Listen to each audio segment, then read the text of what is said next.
நடிகர் திலகம் சிவாஜி கணேசனின் 97வது பிறந்த நாளையொட்டி அவரது மணிமண்டபத்தில் முதலமைச்சர் மு.க.ஸ்டாலின் மரியாதை செலுத்தினார். சென்னை அடையாறில் உள்ள சிவாஜி கணேசனின் மணிமண்டபத்திற்கு சென்ற முதலமைச்சர் மு.க.ஸ்டாலினை திரைப்பட தயாரிப்பாளர் ராம்குமார், நடிகர்கள் பிரபு, விக்ரம் பிரபு உள்ளிட்ட சிவாஜி குடும்பத்தினர் வரவேற்றனர். பின்னர் அங்கு சிவாஜி கணேசனின் முழு உருவ சிலையின் கீழே அலங்கரித்து வைக்கப்பட்டிருந்த அவரது படத்துக்கு முதலமைச்சர் மு.க.ஸ்டாலின் மலர் தூவி மரியாதை செலுத்தினார்.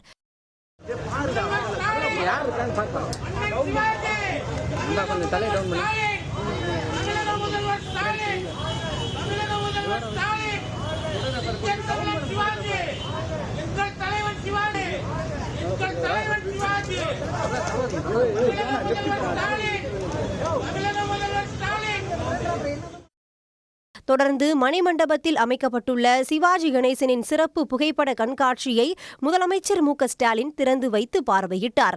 அப்போது சிவாஜி குறித்த சிறப்பு காணொளியையும் கண்டு ரசித்தார். கந்தன் கருணை, சரஸ்வதி சபதம், திருவிளையாடல், திருவருட்செல்வர், திருமால் சிறுமை, ஸ்ரீவள்ளி போன்ற புராண படங்கள் மூலம் மக்கள் மத்தியில் கடவுளாகவே அவதரித்தார்.